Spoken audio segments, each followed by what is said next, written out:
All right, welcome to another edition of the Fantasy Six Pack 2023 Fantasy Baseball players that we are drafting outside of the top 150 ADP and rankings.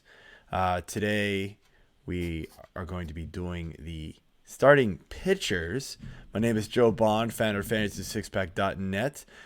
Joining me is Austin Cull, another contributor here, and also you can check out his show here on YouTube, the Fantasy Baseball on Deck. Make sure you hit that subscribe button, that like button, leave those comments, guys. We appreciate it. And also become a member of Fantasy Six Pack. Go to fantasysixpack.net/plans. You get access to our award-winning rankings, our draft cheat sheets. You get access to our members-only Discord channels there, and a lot more, guys. It is well worth it. It's not very expensive, so go ahead and do that. But let's get rolling here with our starting pitching, and we're going to be starting off here, Austin, with, if I can get my mouse to move, there it goes.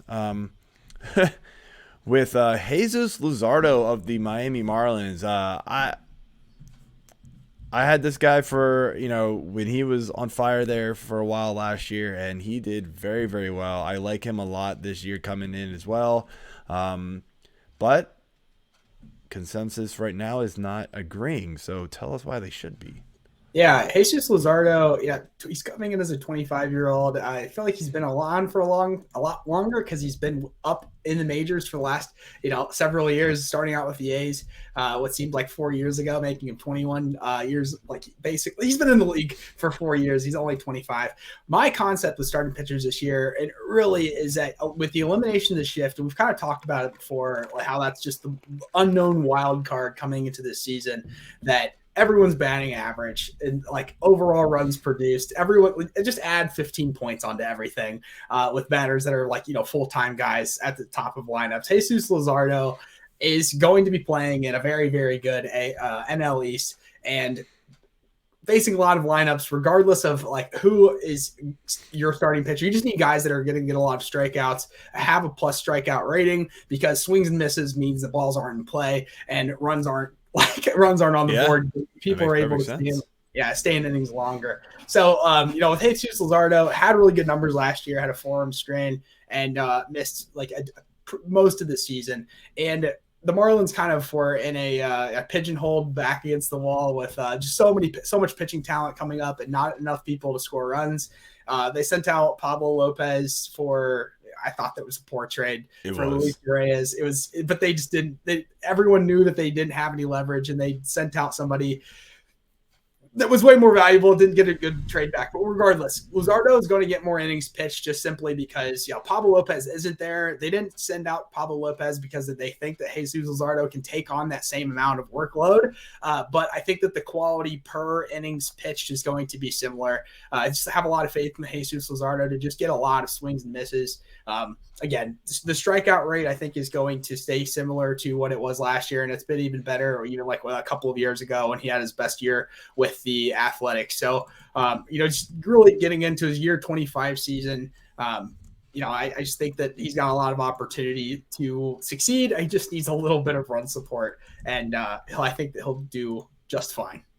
All right, so let's move on here to the next guy up, and that is Dustin May of the Los Angeles Dodgers. This is a guy who was a big top prospect for a while, and when he's gotten his chances, he's performed. But it's been a lot of bullpen, hit or miss. It's hard to really buy into like him just being the guy all of a sudden, and being in that rotation kind of long term. But what's your thoughts here in 2023?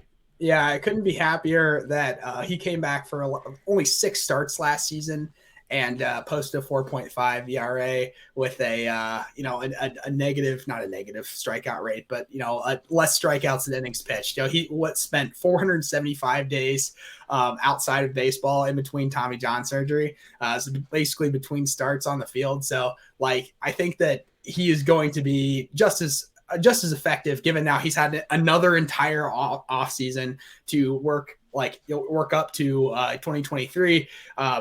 what Trevor Bauer is now not in the picture anymore. I think that and also Walker Buehler is also on the shelf for an entire year. Mm-hmm. Like they're going to really have to lean Yeah. on Dustin May to succeed. They don't really have a choice kind of thing. And with the amount of time that Clayton Kershaw spends on the shelf with injuries, and I don't have any faith in Thor anymore. Like coming back, Syndergaard coming back and like being what he used to be. So I really think that Dustin May is going, and Julio Urias is going to be, these guys that really project the Dodgers for. They're still going to score a ton of runs.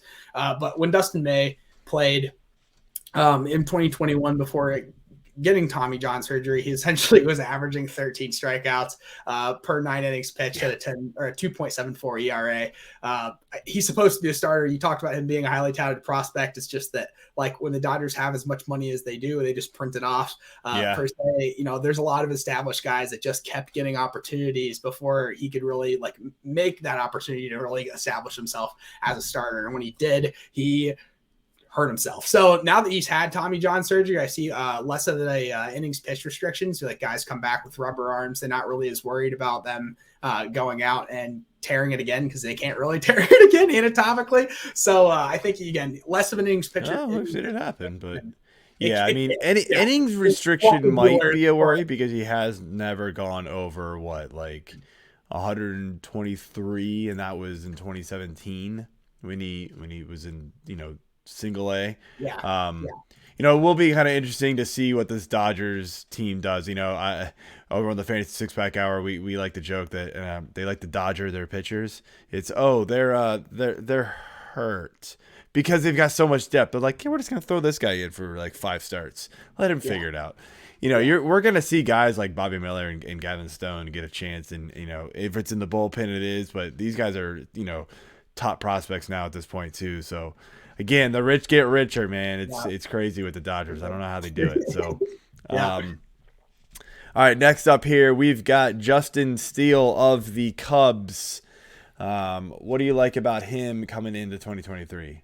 Yeah, I mean, this past season, he had a 3.8, as you can see on your screen. He had a 3.18 ERA in the third most home run friendly ballpark with not a lot of run support, and was able to really figure out and have a really, really good year.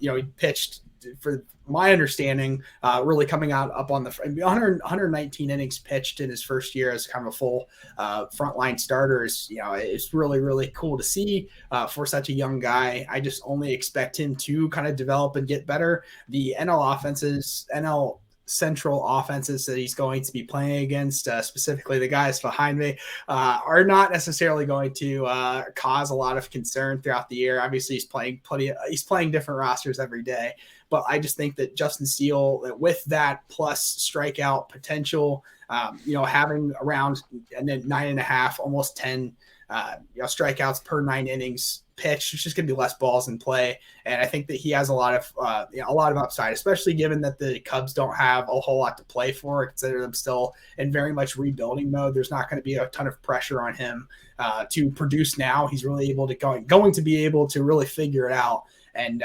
not thrown into the fire the second that he does it. He blows up and has a bad game or something. So Steele just at the very end of the draft, it's a really good value. Yeah, no, I don't hate him. Take a shot in the dark at the end of the draft. It is a little rough to see. A 1.35 WHIP. You want him to get some of those walks under control.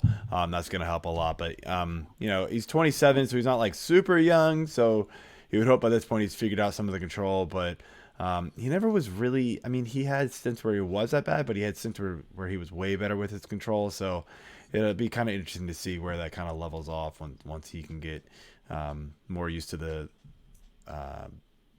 Another year under his belt now in the majors. So, all right, last up here, we've got Garrett Whitlock of the Red Sox. Another team kind of not really sure what the hell they're doing right now. But I guess Whitlock's a guy who, man, his helium last year going into the drafts was like insane. I remember that.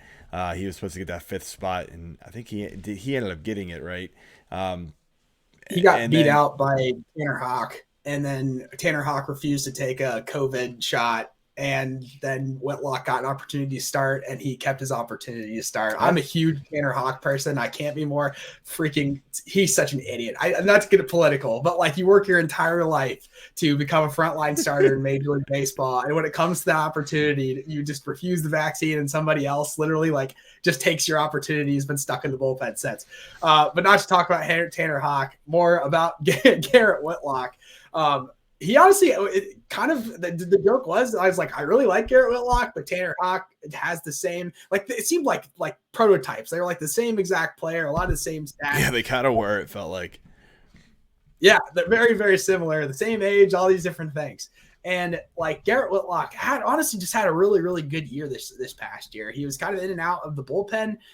Just given the situation that I just said, he really wasn't expected to be a starter, didn't earn a starting opportunity. But when he did have an opportunity to start, he did great. And then he hit his innings restriction, given like his age at 25 this past season. And, they put him back in the bullpen to kind of protect him from himself because they weren't playing for anything. The situation is where I don't think the Boston Red Sox are going to be playing for anything again. The other pitchers in his his rotation being Corey Kluber. We'll go through all the five. Chris Sale, Corey Kluber, Nick Pivetta, and James Paxton is ahead of him. Old, like very old, and so he could be the SP1 by week 2. I think no. The thing is, because they're all going to get hurt. Everyone's going to get hurt between that. Like Corey Kluber is only allowed to throw four innings, at least if they keep him on the same regimen that he had with the Rays last year. He's only allowed to throw 80 pitches. So they're going to get to a point where it's like Garrett Whitlock is just going to, I think, inevitably be the innings pitched leader this year. Like Chris Sale is going to strike out nine guys across his first 4 innings per se, like in opening day, and then he won't be seen again. So like Garrett Whitlock, I just think will have an opportunity to really get that volume, and again, similar to Justin Steele, not be expected to produce the way that he maybe would if they would have played their cards right and still had some talent on their offensive roster, their field roster, to be able to compete. Yeah, it's pretty brutal over there in Boston. Got all that money, and I'm not really sure what they're doing. They're mismanaging to say the least, but I really just think Garrett Whitlock, again, this past season has a good ERA. Obviously the shift is going to blow that up a little bit, but just overall his strikeout rate being higher than most of his peers, being above average, I think he has a really good opportunity to really like set his feet in and become maybe a top 150 guy next year. Like I think that he's just going to be really successful this next year, and couldn't be happier to watch him upcoming this season. Good value at the end of the draft. Yep. All right, well, much like we did with our outfield one, we want to give you some bonus players since this position is so deep, and we'll rip through it here. It's just some honorable mention guys. So we had the highlighted 4 like we do for all the other positions, but some guys that are hovering around that 150. What? Tyler Malley's a twin. I was in my Reds fandom mode, and I said, Tyler Malley, Cincinnati Red. And no, he's not a Red anymore. R.I.P. I miss you, buddy. So anyways, go ahead. All right, well, Tyler Malley, he is now a Minnesota Twin, not a Red. But Ranger Suarez for the Phillies, Frankie Montas for the Yankees, Patrick Sandoval for the Angels, Edward Cabrera for the Marlins, Tariq Skubal for the Tigers. I'm curious about that one. Like, how much do you really think he's going to pitch this year?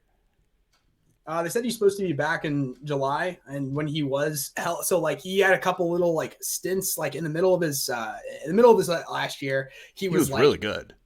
8 strikeouts, 9 strikeouts, 11 strikeouts, 8 strikeouts. Oh, he was phenomenal. Like a little bit of a form. And then it was like he went 6 innings pitched, had 2 strikeouts. He went it was like there's something clearly wrong with him. Yeah. And then before they shut him down for the rest of the year. So it was full like it's just more of a quality and stash thing. Again, this is someone who's probably not going to get drafted. He's not ranked right now. But someone who like you absolutely just stash on your IL to start the year. And when he does come back, he's a super highly touted prospect for a reason.